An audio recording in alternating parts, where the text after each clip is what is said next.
প্রিয় শিক্ষার্থী বন্ধুরা, আশা করি তোমরা সবাই ভালো আছো। আজ আমি তোমাদের ফিন্যান্স ও ব্যাংকিং বিষয়ের পঞ্চম অধ্যায় অর্থাৎ মূলধনী আয় ব্যয় প্রাক্কলন বা মূলধন বাজেটিং এর উপর একটি ক্লাস নেব। এই ক্লাসটি অধ্যায়টির অংশ বিশেষ। পরবর্তীতে অধ্যায়টির উপর আমি আরো একটি ক্লাস নেব। তাহলে সম্পূর্ণ অধ্যায়টির উপর তোমাদের একটি ভালো প্রস্তুতি সম্পন্ন হবে বলে আমি আশা করি। তাহলে আর দেরি নয়, চলো আমরা শুরু করি। তোমাদের সবাইকে বর্ষার অন্যতম আকর্ষণ কদম ফুলের শুভেচ্ছা জানিয়ে শুরু করছি। আমি মোহাম্মদ আবুল কালাম আজাদ, সহকারী শিক্ষক, Pallabi Majedul Islam model high school, Pallabi Meherpur, Dhaka.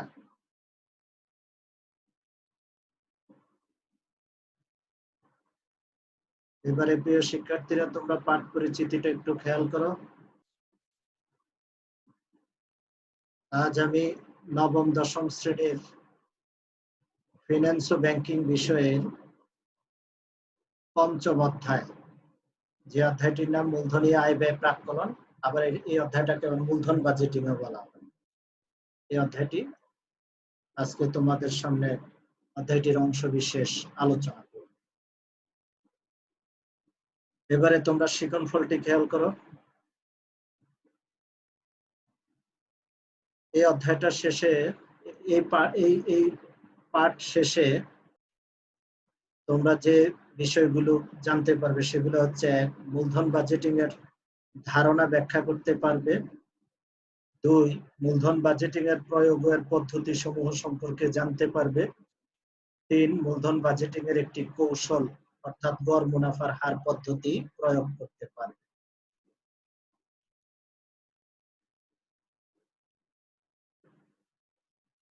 এবারে প্রিয় শিক্ষার্থীরা, শুরুতেই তোমরা লক্ষ্য করো মূলধন বাজেটিং কি।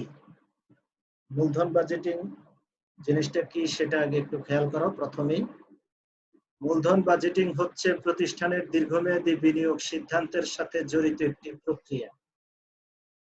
এই প্রক্রিয়ায় প্রতিষ্ঠানের স্থায়ী সম্পত্তি যেমন জমি, দালান কোঠা, যন্ত্রপাতি, আসবাবপত্র ইত্যাদি ক্রয় থেকে শুরু করে এসব সম্পত্তির প্রতিস্থাপন, ব্যবসায়ের সম্প্রসারণ যেমন নতুন মেশিন স্থাপন, উৎপাদন পদ্ধতির আধুনিকায়ন এবং অন্যান্য দীর্ঘমেয়াদী বিনিয়োগ সিদ্ধান্তের আয় ব্যয় প্রাক্কলন করে সম্ভাব্য লাভজনকতা বিশ্লেষণ করে তদনুসারে সিদ্ধান্ত গ্রহণ করা। অর্থাৎ মূল কথাটা হচ্ছে, মূলধন বাজেটিং হচ্ছে একটা ব্যবসা প্রতিষ্ঠানের দীর্ঘমেয়াদী বিনিয়োগ সিদ্ধান্তের সাথে জড়িত একটা প্রক্রিয়া। অর্থাৎ ব্যবসা প্রতিষ্ঠানে যে কোনো স্থায়ী সম্পদ ক্রয় করলে উক্ত স্থায়ী সম্পদ খাতে যে ব্যয়টি হবে, অর্থাৎ যে বিনিয়োগটি হবে, এই বিনিয়োগটি আদৌ লাভজনক হবে কিনা ব্যবসায়ের জন্য, সেটি যাচাইয়ের প্রক্রিয়া হচ্ছে মূলধন বাজেটিং।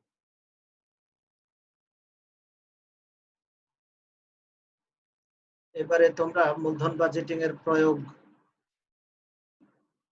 লক্ষ্য করো। অর্থাৎ কোন কোন ক্ষেত্রে মূলধন বাজেটিং এর প্রয়োগ লক্ষ্য করা যায়।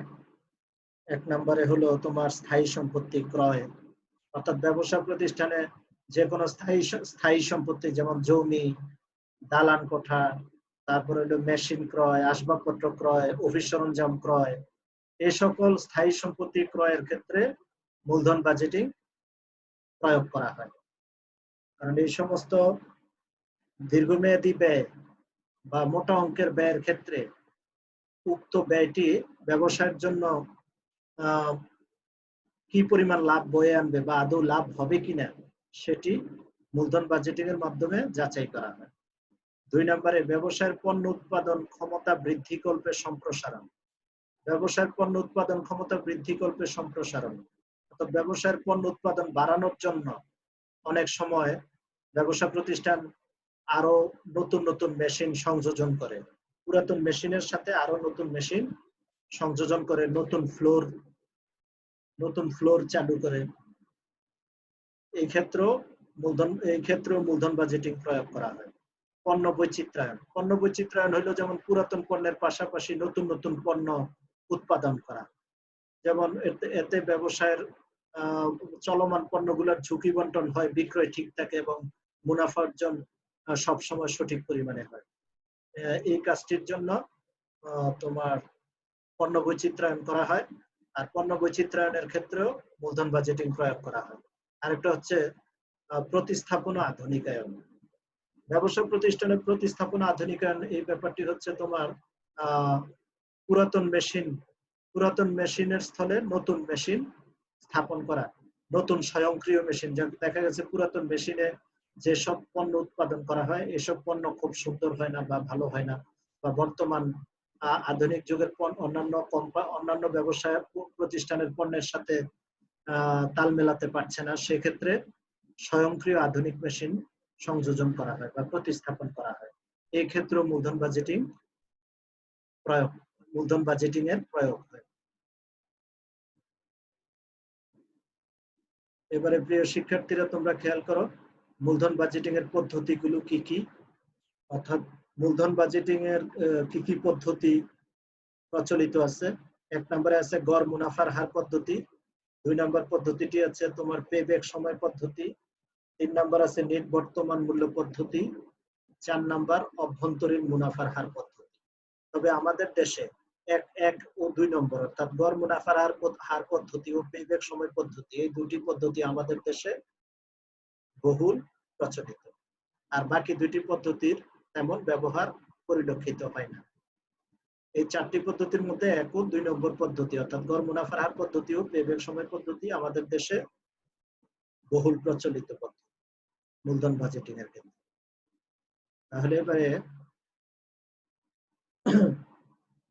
তাহলে প্রিয় শিক্ষার্থীরা,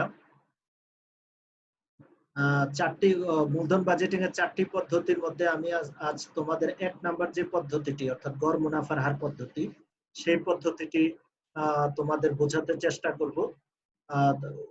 আমরা গড় মুনাফার হার পদ্ধতির মূল অঙ্কে যাওয়ার পূর্বে তোমরা এই অঙ্ক সংশ্লিষ্ট প্রয়োজনীয় কিছু সূত্র লক্ষ্য করো। যেমন শুরুতে আছে তোমার গড় মুনাফার হার। গড় মুনাফার হারের সূত্রটি হচ্ছে গড় নেট মুনাফা ভাগ গড় বিনিয়োগ গুণন 100।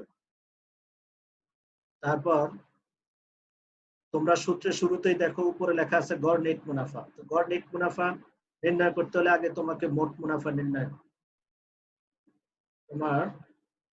নেট মুনাফা নির্ণয় করে নিতে হবে। সেই নেট মুনাফা নির্ণয় করতে প্রথমে তোমাদের নেট মুনাফার আগে তোমাকে নির্ণয় করতে হবে মোট মুনাফা। সেই মোট মুনাফা কিভাবে আসবে? বিক্রয়ের থেকে চলতি খরচ, স্থায়ী খরচ এবং অবচয়, এই 3টি খরচ বিয়োগ করলে মোট মুনাফা পাওয়া যায়। তারপর নেট মুনাফা কিভাবে পাবে? এবার মোট মুনাফা থেকে মোট মুনাফাকে আবার করযোগ্য মুনাফাও বলা যায়। তাহলে মোট মুনাফা বা করযোগ্য মুনাফা থেকে কর বিয়োগ করলেই পাওয়া যায় নেট মুনাফা। এবার পুরোটাকে একবারে দেখালে এভাবে দেখানো যায়, নেট মুনাফা সমান সমান, অর্থাৎ নেট মুনাফা কিভাবে পাবে? বিক্রয় থেকে চলতি খরচ, স্থায়ী খরচ, অবচয়, কর সবগুলো বিয়োগ করলে পাবে নেট মুনাফা।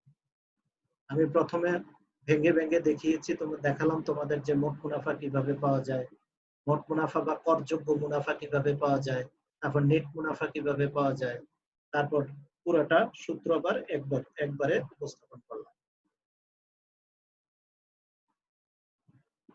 এবারে তোমরা দেখো গড় মুনাফার হারের সূত্রে গড় নেট মুনাফা লাগবে প্রথমেই।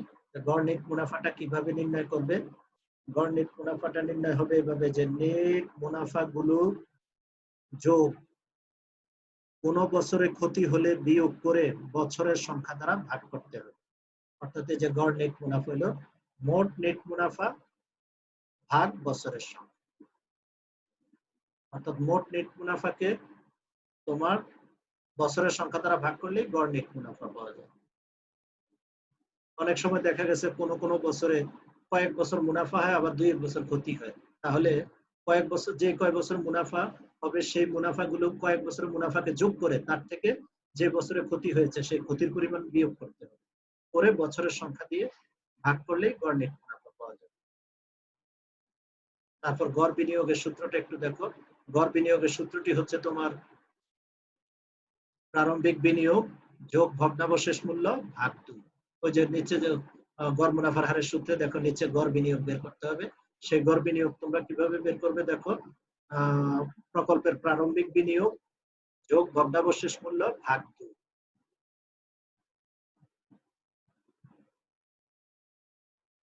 এবারে প্রিয় শিক্ষার্থীরা, তোমরা একটু উদ্দীপক লক্ষ্য করো। উদ্দীপক দেখো কি বলা আছে। আমি তোমাদের এখন একটু উদ্দীপক লিখে তার সমাধান করে তোমাদেরকে দেখাবো কিভাবে গড় মুনাফার হার নির্ণয় করতে হয়। একটি অঙ্ক তোমাদের করে আমি দেখাচ্ছি, তোমরা অঙ্কটি ভালো করে লক্ষ্য করবে। কি বলা আছে দেখো, ব্যবসায়ী সুমন সাহেব নতুন ডিজাইনের জুতো উৎপাদনের লক্ষ্যে 4 বছরের জন্য 10 লক্ষ টাকা বিনিয়োগের কথা ভাবছেন, যা হতে আগামী 4 বছরে বিক্রয় হতে পারে যথাক্রমে 2 লক্ষ, 5 লক্ষ, 3 লক্ষ ও 7 লক্ষ টাকা, যার চলতি খরচ বিক্রয়ের 20% ও স্থায়ী খরচ 2 লক্ষ টাকা, কর হার 30% এবং অবচয় 20,000 টাকা। উপরোক্ত তথ্য হতে জনাব সুমনের বিনিয়োগকৃত প্রকল্পের গড় মুনাফার হার নির্ণয় করো। গড় মুনাফার হার নির্ণয় করতে হবে। তারপর প্রিয় শিক্ষার্থীরা, আমি তোমাদেরকে গড় মুনাফার হার পদ্ধতির সিদ্ধান্ত নীতিটা একটু তোমাদেরকে স্মরণ করিয়ে দিতে চাই। দেখো তোমরা এই স্লাইডের উপরের অংশটা একটু খেয়াল করো। সিদ্ধান্ত নীতিটা কি দেখো, গড় মুনাফার হার পদ্ধতির একাধিক প্রকল্পের মধ্যে যে প্রকল্পের গড় মুনাফার হার বেশি হয় সেই প্রকল্পটি গ্রহণযোগ্য। যদি একজন ব্যবসায়ী কয়েকটা প্রকল্প প্রাথমিকভাবে সিলেকশন করে, তাহলে সেক্ষেত্রে সে চূড়ান্তভাবে একটি প্রকল্প চূড়ান্তভাবে একটি প্রকল্প নিতে হলে সে সবগুলো প্রকল্পের গড় মুনাফার হার নির্ণয় করবে। পরে যে প্রকল্পটার গড় মুনাফার হার বেশি হবে সেই প্রকল্পটাই সে গ্রহণ করবে। তারপর আরেকটি হলো, আবার প্রকল্পের গড় মুনাফার হার যদি কাঙ্ক্ষিত হার থেকে বেশি হয় তবে প্রকল্পটি গ্রহণ করা হয়, না হলে বর্জন করা হয়। আবার যদি তোমার দেখা গেছে একটা প্রকল্পের কাঙ্ক্ষিত একটা মুনাফার হার ধরে নেওয়া হয়েছে ধরো 20%, তাহলে প্রকল্পটা যদি গড় মুনাফার হার 20% আসে তাহলে প্রকল্প 20% বা তার বেশি আসে তাহলে প্রকল্পটা গ্রহণ করা হয়। যদি কাঙ্ক্ষিত 20% মুনাফার থেকে কম আসে তাহলে প্রকল্পটি বর্জন করা হয়। এটা হলো তোমার গড় মুনাফার হার পদ্ধতির সিদ্ধান্ত নীতি। এবারে শিক্ষার্থী বন্ধুরা, আমি আগের স্লাইডের উদ্দীপকটির সমাধান করে রেখেছি, তোমরা একটু খেয়াল করো। এই যে জনাব সুমনের বিনিয়োগকৃত প্রকল্পের গড় মুনাফার হার নির্ণয় বিবরণ, টাকার পরিমাণ, বছর 1, বছর 2, বছর 3, বছর 4। তোমরা একটু খেয়াল করো যে আমি তোমাদেরকে যে সূত্র দেখিয়েছি কিছুক্ষণ আগে সেই সূত্রটা দেখো এখানে একদম হুবহু এখানে দেখো আমি উপস্থাপন করেছি। এই যে দেখো শুরুতেই 4 বছরের বিক্রয় দেওয়া আছে, তারপর তার থেকে চলতি খরচ বলা আছে বিক্রয়ের 20%। দেখো এই যে বিক্রয়ের 2 লাখের 20%, 5 এই যে 20% বের করা আছে। তার থেকে আমরা স্থায়ী খরচ এই যে বিয়োগ করলাম। তারপর তোমার স্থায়ী খরচ বিয়োগ করার পর তারপর অবচয় বিয়োগ করলাম। করার পরে আমরা কি পেলাম, করযোগ্য মুনাফা বা ক্ষতি। এটাকে আবার করযোগ্য মুনাফা বা ক্ষতিকে আবার মোট মুনাফা বা ক্ষতিও বলা যায়। তোমরা একটু তাকিয়ে দেখো, প্রথম বছরে আসছে করযোগ্য ক্ষতি, তারপর তার পরবর্তী 3 বছরে আসছে তোমার করযোগ্য মুনাফা। করযোগ্য মুনাফা বা ক্ষতির আরেক নাম হলো মোট মুনাফা বা ক্ষতি, একই কথা। করযোগ্য মুনাফা বা ক্ষতি আর মোট মুনাফা বা ক্ষতি একই কথা। তার থেকে এই যে 30% কর বিয়োগ করা হয়েছে। এই যে যেমন প্রথম বছরে ক্ষতি হয়েছে তাহলে এটার কোনো কর হবে না, কারণ ব্যবসায়ের যদি ক্ষতি হয় তাহলে করের কোনো বিষয় নেই, কারণ ব্যবসায়ের আয় হলেই আয়কর দিতে হয়, ক্ষতি হলে কোনো আয়কর দেওয়ার কোনো প্রশ্ন নেই। তাহলে যে কর 30% বিয়োগ করে আমরা পেলাম নেট মুনাফা বা ক্ষতি। তাহলে এবারে আমরা আগের স্লাইডটিতে আমরা নেট মুনাফা বা ক্ষতি নির্ণয় করলাম।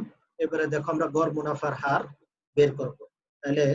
তাহলে গড় মুনাফার হারের সূত্রটা আমরা কি পেয়েছিলাম? গড় নেট মুনাফা ভাগ গড় বিনিয়োগ গুণন 100। তাহলে গড় নেট মুনাফা বের করতে হবে। তাহলে গড় নেট মুনাফা সমান সমান মোট নেট মুনাফা ভাগ বছরের সংখ্যা। তাহলে যে নেট মুনাফাগুলো একটু আগে আমরা বের করেছিলাম, এই যে প্রথম বছরে তোমার নেট ক্ষতি এসেছিল, সেই ক্ষতি 60,000 যোগ এই যে 1,26,000 যোগ 14,000 যোগ 2,38,000, তাহলে ভাগ বছরের সংখ্যা, এটা হলো 4 বছরের প্রকল্প, তাহলে যোগফল হয়েছে 3,18,000। 3,18,000-কে 4 দিয়ে ভাগ করলে হয় 79,500 টাকা। তাহলে গড় বিনিয়োগ হলো প্রারম্ভিক বিনিয়োগ, প্রকল্পের প্রারম্ভিক বিনিয়োগ যোগ ভগ্নাবশেষ মূল্য ভাগ 2। তাহলে প্রকল্পের প্রারম্ভিক বিনিয়োগ হলো তোমার 10 লাখ টাকা, আর ভগ্নাবশেষ মূল্য এই উদ্দীপকে বলা নাই, তাহলে ভাগ 2। তাহলে 10 লাখকে 2 দিয়ে ভাগ করলে 5 লক্ষ টাকা। সুতরাং গড় মুনাফার হার সমান সমান গড় নেট মুনাফা ভাগ গড় বিনিয়োগ গুণন 100। তাহলে গড় নেট মুনাফা পেলাম কত আমরা? ৭৯,৫০০ ভাগ গড় বিনিয়োগ পেলাম কত? 5 লাখ গুণন 100। ৭৯,৫০০-কে 5 লাখ দিয়ে ভাগ করে 100 দিয়ে গুণ করলে হয় 15.90%। গড় মুনাফার হার সবসময় পার্সেন্টে প্রকাশ করা, গুণন 100 আছে, এটাই উত্তর। তাহলে আমরা গড় মুনাফার হার কিভাবে নির্ণয় করতে হয় আমরা সেটা দেখলাম। আচ্ছা, এবারে প্রিয় শিক্ষার্থীরা, আমি তোমাদের ছোট ছোট কয়েকটি প্রশ্নের মাধ্যমে মূল্যায়ন করতে চাই যে এই পাঠটি থেকে তোমরা কিছু শিখতে পারলে কিনা। এই কারণে আমি কয়েকটি ছোট ছোট প্রশ্নের মাধ্যমে আমি তোমাদের মূল্যায়ন করতে চাই। যেমন শুরুতে আছে মূলধন বাজেটিং কি? মূলধন বাজেটিং কি এটা আমি শুরুতেই আলোচনা করেছি এবং এটা লিখেও দেখিয়েছি। মূলধন বাজেটিং হচ্ছে মূলত মানে সংক্ষিপ্তভাবে বললে এরকম বলা যায় যে মূলধন বাজেটিং হচ্ছে প্রতিষ্ঠানের দীর্ঘমেয়াদী বিনিয়োগ সিদ্ধান্তের সাথে জড়িত একটি প্রক্রিয়া।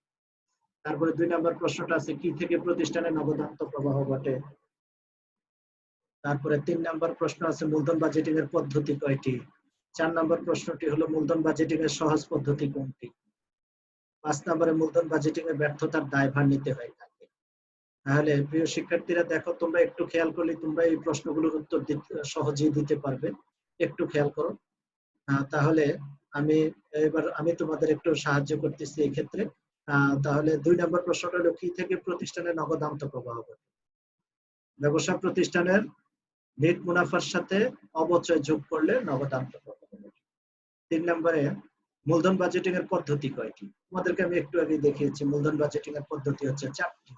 যেমন এটা তোমার গড় মুনাফার হার পদ্ধতি, পেব্যাক সময় পদ্ধতি, নেট বর্তমান মূল্য পদ্ধতি, অভ্যন্তরীণ মুনাফার হার পদ্ধতি, এই 4টি। তবে আমাদের দেশে বহুল প্রচলিত হলো গড় মুনাফার হার পদ্ধতি আর পেব্যাক সময় পদ্ধতি। আচ্ছা, মূলধন বাজেটিং এর সহজ পদ্ধতি কোনটি। মূলধন বাজেটিং এর সহজ পদ্ধতি হলো গড় মুনাফার হার পদ্ধতি। আর যদি মূলধন বাজেটিং এর সহজ ও জনপ্রিয় পদ্ধতি কোনটি, ও জনপ্রিয় এই কথাটা থাকলে হবে পেব্যাক সময় পদ্ধতি। উত্তর হবে পেব্যাক সময় পদ্ধতি, কিন্তু এখানে যেহেতু জনপ্রিয় কথা নাই তাহলে এটা হবে গড় মুনাফার হার পদ্ধতি। মূলধন বাজেটিং এ ব্যর্থতার দায়ভার নিতে হয় কাকে। মূলধন বাজেটিং এ ব্যর্থতার দায়ভার নিতে হয় অর্থ ব্যবস্থাপক, কারণ মূলধন বাজেটিংটা প্রস্তুত করে অর্থ ব্যবস্থাপক। এই কারণে মূলধন বাজেটিং যদি ব্যর্থ হয়, যদি দীর্ঘমেয়াদী বিনিয়োগ থেকে তোমার মুনাফা অর্জন না হয়, তাহলে এই ব্যর্থতার দায়ভার অর্থ ব্যবস্থাপককে নিতে হবে। এবারে প্রিয় শিক্ষার্থীরা, তোমরা একটি উদ্দীপক এখানে আছে, উদ্দীপকটা তোমরা একটু খেয়াল করো। এখানে উদ্দীপকটি মনোযোগ সহকারে একটু পড়ো।